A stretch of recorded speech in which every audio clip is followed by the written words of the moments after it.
The Skeleron outpost orbited a gas giant in stony silence for 6 years. Boredom was the real enemy here, not any Starfleet. 6 years of nothing. I'd request a black hole posting just for a change of view. Within the hour, they had rigged a distress beacon to spoof a catastrophic reactor failure. The signal screamed into the void. The Earth Patrol ship Resolute caught it and altered course immediately. They took the bait. Full speed. They think we're dying. This is going to be beautiful. The Resolute's engines flared blue as she rushed toward a trap her crew couldn't imagine. No gloating, no open comms. Let them believe we're in real danger. Outside, the gleaming rings of the gas giant framed the human vessel's approach with an ominous beauty. Humans are supposed to be tough. Let's see them sweat. At last, something to break the crushing monotony. This prank will be legendary. On the Resolute's bridge, Captain Christopher studied the distress signal's wave pattern with narrowed eyes. That carrier wave isn't reactor failure. It's a recorded loop from a training simulation. Captain, the outpost is hailing us with a priority emergency. We're 3 minutes out. Orders? Stand down the weapons teams, Lieutenant. It's a prank. A very transparent one. He didn't broadcast a warning. He simply tapped his console and opened a new report file. We'll log it. Let them think they fooled us. Mira, start a formal report. He titled the report RAY, Initiation of Cultural Exchange, and appended the full signal analysis. Sir, that's brilliant. You're not even angry? A fake distress call wastes our time. No reason to be. They've shown us their hand. Now we get to decide when to play ours. The report sped through sublight channels toward Earth, while the Resolute maintained course, its crew waiting. At Earth Fleet Command, the report from the Skeleron frontier arrived on Vice Admiral Chen's tablet with a soft pulse. She read the title, Initiation of Cultural Exchange, and a snort escaped before she could stop it. A fake distress call, and he's calling it a cultural exchange. That man has a future in diplomacy. She summoned her staff immediately, tapping the conference room command with a sharp nail. People. We've been invited to a prank war. I propose we accept. Her officers blinked. Then someone coughed, and the dam broke into soft laughter. We'll respond with escalating absurdity until they cry, Uncle. No damage, no malice, just creativity. She pressed a single key. Operation Laughing Matter flickered to active on every fleet channel. Aboard the Resolute, Captain Christopher's console chimed with the highest priority dispatch. Hot off the wire. Mira, they liked my report. We're authorized to play. Christopher gathered the bridge crew around the main holotank, a glint in his eye.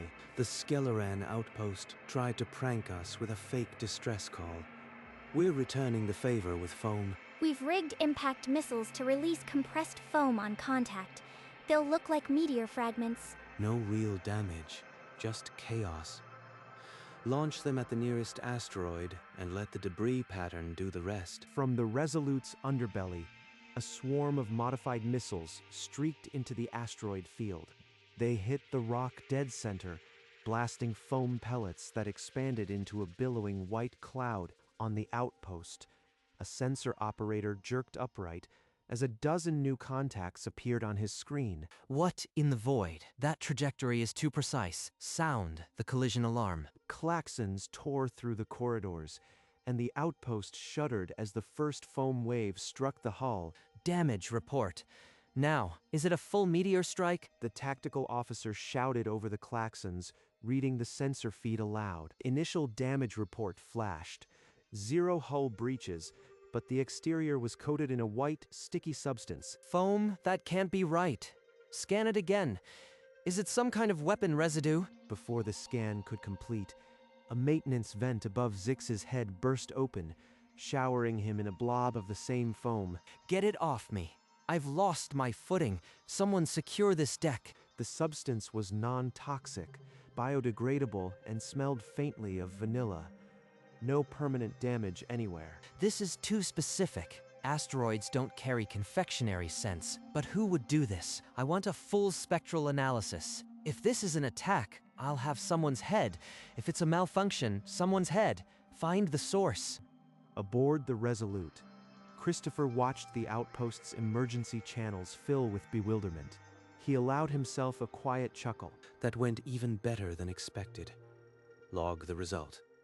Phase 1 of Operation Laughing Matter is complete. 2 days after the foam fiasco, a sleek Galactic Council transport arrived without clearance, its hull marked with official inspection seals. Unannounced inspection? Now? When half my crew is still scrubbing foam out of their ears. He frantically ordered his team to hide the sticky evidence while the inspectors, 3 robed officials, marched toward the command center. Welcome, welcome. We weren't expecting you. A routine check, I presume? The lead inspector waved a glowing document, then pointed silently at a coolant gauge that had blipped out of spec for seconds. This is insane. The Council never flags trivialities like that, unless... As suddenly as they came, the inspectors turned and reboarded their transport, without explanation. The document they'd left behind on Zex's console shimmered, then exploded into a silent burst of confetti. Among the glittering shreds, a small pink card read, "Better luck next time." That foam wasn't an accident. This is a coordinated attack. I want the origin of that transport traced. 3 days later, a priority hail from a human transport crackled on Zix's console. The call claimed a crew member was missing near the outpost. A missing crew member? Your ship is on the far side of the sector. Why would he come here? The human captain sounded desperate, insisting their engineer had vanished during a routine EVA near the outpost. Another prank, I am sure of it. But if I refuse and it's real, the Council will crucify me. He dispatched 2 search teams into the unlit maintenance tunnels. The oxygen was thin and the shadows deep. After an hour, a frantic call summoned Zix to a derelict corridor. "We found him," an ensign's voice echoed. They had found a life-sized cardboard cutout with a hand-drawn frown and "Gotcha" scrawled across its chest. They've made their point.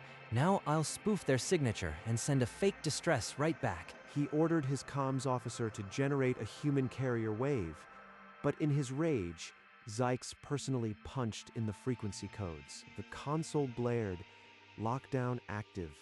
Duration 12 hours. Zix stared at the screen, speechless. On the Resolute, Captain Christopher read the automated lockdown alert from the outpost with a widening grin. They locked themselves out. Perfect. It's time for the main event. Mira, initiate Operation Quack. A cargo shuttle detached from the fleet tender, its hold packed with 14,000 bright yellow rubber ducks. In the munitions bay, crew members rigged the duck-filled crates for rapid vent dispersal, attaching remote triggers. Each duck squeaks on impact. We tested them in a mock ventilation shaft. The sound will be deafening. At 0300 local, every duct in that outpost will rain rubber. They'll be finding ducks in their boots for years. Aboard the Skeleron outpost, Commander Zix stalked the command center, his crew flinching at every console ping. I want triple patrol sweeps. Check every external hatch for signs of tampering. They will not catch us off guard again. They haven't struck in days. That silence is deliberate. The next prank will be worse than all the others combined. In the human staging bay, Christopher glanced at the chronometer. 30 minutes to deployment.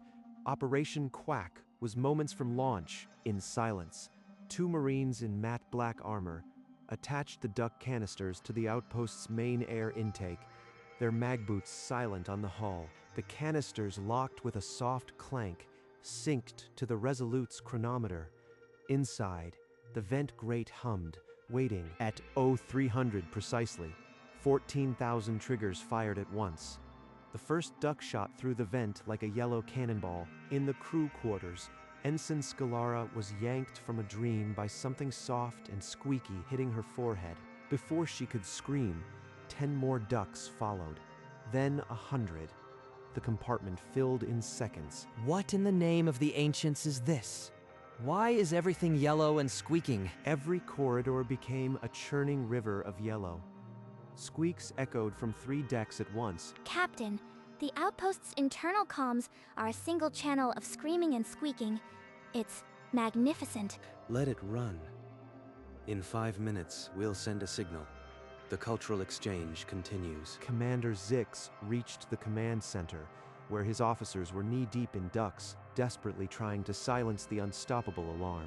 Zix waded through the duck deluge to his private console, slamming his fist on the emergency override. Outpost to High Command. Emergency channel. Get me High Commander Vorl. No filters. The screen flickered to a groggy High Commander Vorl. His ornate nightrobe rumpled, his brow heavy. Zix, it's the dead of night aboard the flagship. This had better be an invasion. Sir, I am sending you the live feed. Please, just look. It's worse than an invasion. Vorl's display filled with the outpost interior. Yellow ducks cascading, soldiers falling, a shrill chorus of squeaks. Vorl's jaw slackened. He blinked, then blinked again, as if the image might correct itself. Are those rubber ducklings in my outpost? Thousands of them. Who was responsible for this? The humans, sir. Weeks of pranks. We started it. They finished it. I've lost the command. Vorl cut the channel. Across the quadrant, the spires of Skeleran High Command began to glow with an emergency summons. The summons drew the Skeleran High Council into a holographic war room. Zix appeared, disheveled, still picking duck down from his collar. Give me one chance. Let me spoof their own distress frequency. They caught us off guard, but I can humiliate them back. One attempt, Commander.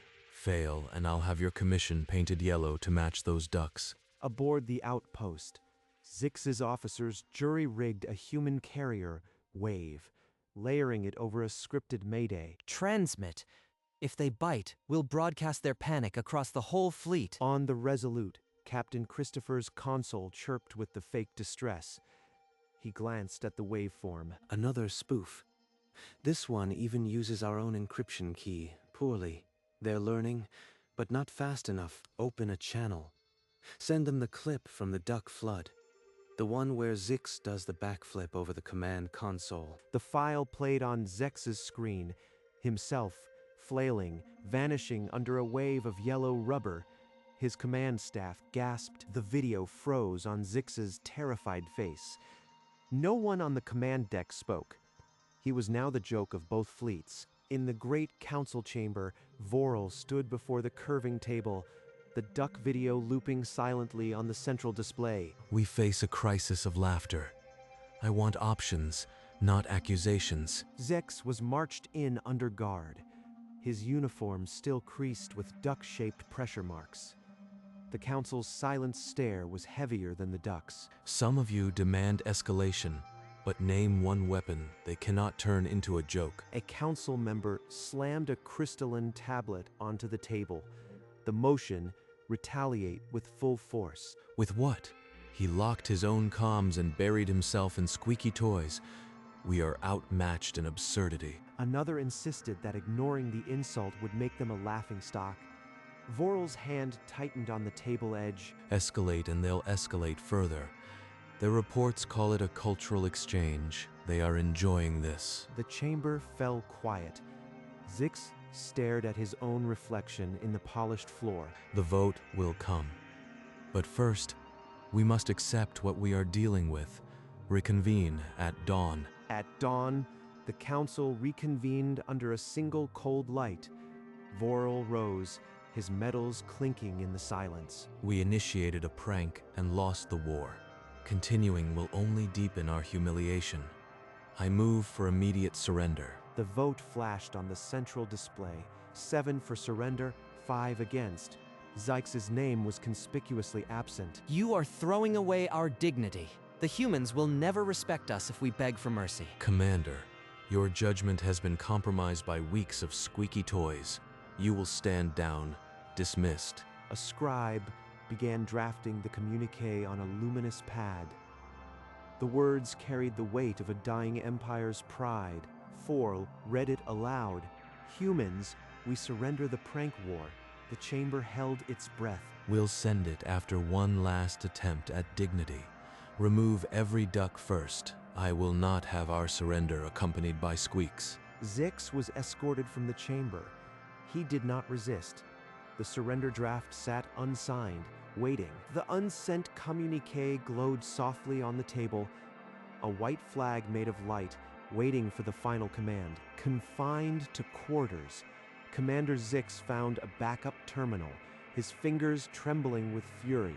One more try. I'll embed a scrambler virus in the spoof. They'll hurt for laughing. He jury-rigged a simulated human distress call, layering it with a primitive data scrambler. On the Resolute, Captain Christopher spotted the signal instantly. It was aggressive, sloppy, desperate. Rather than reply, he launched a stealth drone cluster toward Skeleran High Command, loaded with their remaining ducks. The drones reached the spire and released. Yellow ducks rained down over the capital's headquarters. In his office, High Commander Vorel felt a soft thud on his cranial ridge. A rubber duck bounced onto his desk. Enough. Transmit the surrender communique immediately.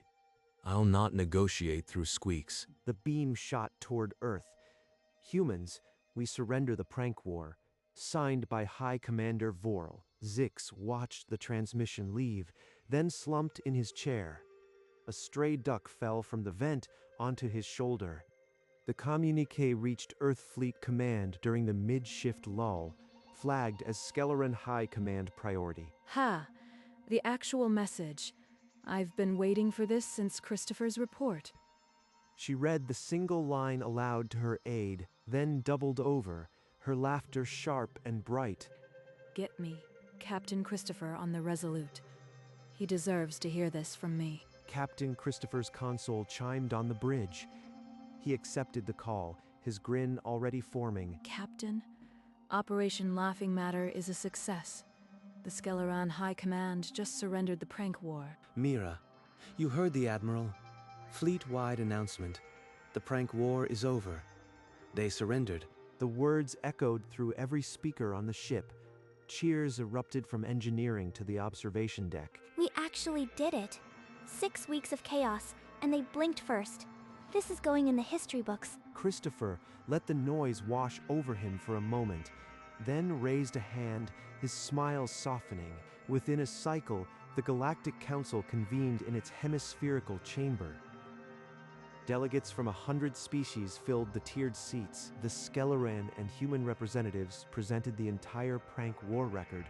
From the falsified distress signal to the surrender communique, the presiding speaker, a tall amphibian elder, called for a vote.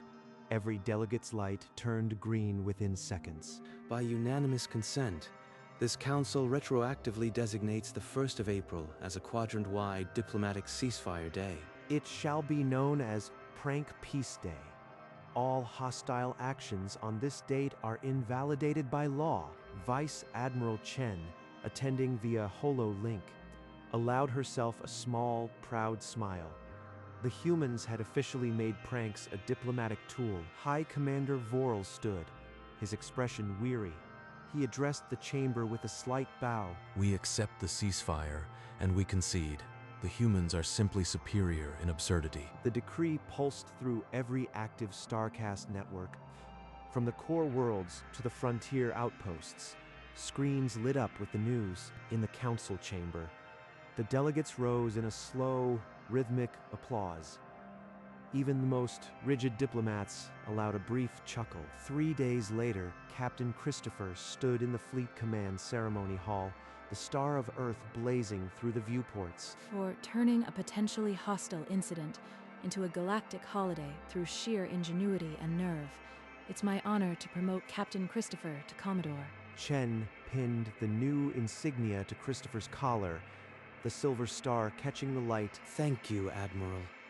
I am told this is the first promotion earned entirely by rubber duck deployment. The gathered officers erupted. Even Chen's disciplined facade cracked into a genuine laugh. Let's not do this again. They're terrible at pranks. The hall shook with laughter. Mira caught his eye and gave him a sharp, proud high five. Commodore, still feels weird. You are going to be insufferable on the bridge now. Only slightly more than before, but I'll try to contain myself until we're underway. The ceremony ended in warm chaos, but as Christopher left for the Resolute, he knew his crew would have a final word. The Resolute's bridge fell silent as Christopher stepped through the hatch. Every console operator was too focused. His captain's chair sat at the center, but the cushion bulged oddly, as if someone had stuffed it with a repair tarp. Did someone replace my seat cushion? It looks like it swallowed a shuttle engine. We made a few comfort adjustments. Commodore, you should try it. Her smile was wide, but her eyes sparkled with barely contained glee. This is a trap. They're all in on it, but I have to sit. It's the chair. He stepped toward the chair, the crew stealing glances from their stations, as if watching a countdown. Go on, sir. It won't bite, probably. Christopher lowered himself onto the overstuffed seat. The cushion compressed beneath him with a faint, almost imperceptible hiss. Colossal, wet raspberry erupted from the cushion, echoing off the bulkheads like a warship's dying honk. The bridge dissolved. Officers doubled over, Mira pointing with one hand while clutching her console for support. You absolute maniacs. A custom-built whoopee cushion, and I walked right into it. Tears streamed down his face as he pulled the giant deflated bladder from the seat and held it aloft. I deserved that. After 6 weeks of pranks, I deserved every squeaky second. You did, Commodore.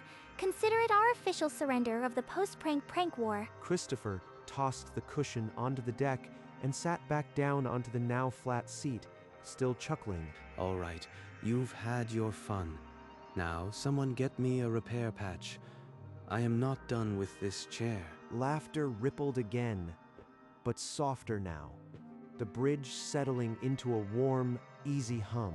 The Resolute hummed beneath them, carrying a crew that had just outpranked the prank master and loved him for it. Christopher scooped the deflated cushion from the deck and tucked it back into the seat frame with exaggerated care. He sat again, finding the cushion conformed to him like a well-worn glove, and sighed happily.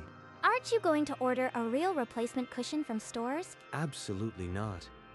This chair now has a provenance. It's staying exactly as it is. He swiveled toward the main view screen, tapping the ship-wide intercom to life. Helm, set course for Earth. Best possible speed. Let's not keep the Admiral waiting. The bridge responded with a chorus of "Aye, sir," and the hum of the engines deepened. You know, for a prank war that started with a fake distress call, this ended rather well. It did, but let's not get complacent. Someone out there is already plotting. The Resolute leaped into the star lanes, her captain's seat squeaking a quiet final protest. In the quiet of his ready room, Christopher lifted a single rubber duck from a sealed specimen case. This one still bore a smudge from Zix's boot. He turned it slowly in the desk light. 6 weeks of chaos. An interstellar prank war. And it all came down to a rubber duck. He set the duck on his desk, its orange beak pointing toward the star-dusted viewport. Outside, the Resolute carved a silent path through the deep black engines a low thrum. We built a bridge out of squeaks and foam.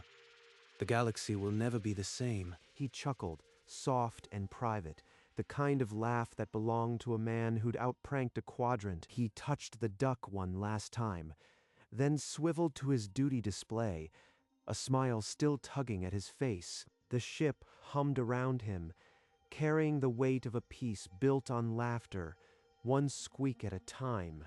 Somewhere in the cargo bay, 13,999 other ducks awaited their own histories. The Earth fleet sailed onward, the Resolute leading, her cargo bay door still cracked from the duck deployment. From the gap, a single yellow rubber duck slipped out, caught by the faintest puff of escaping air.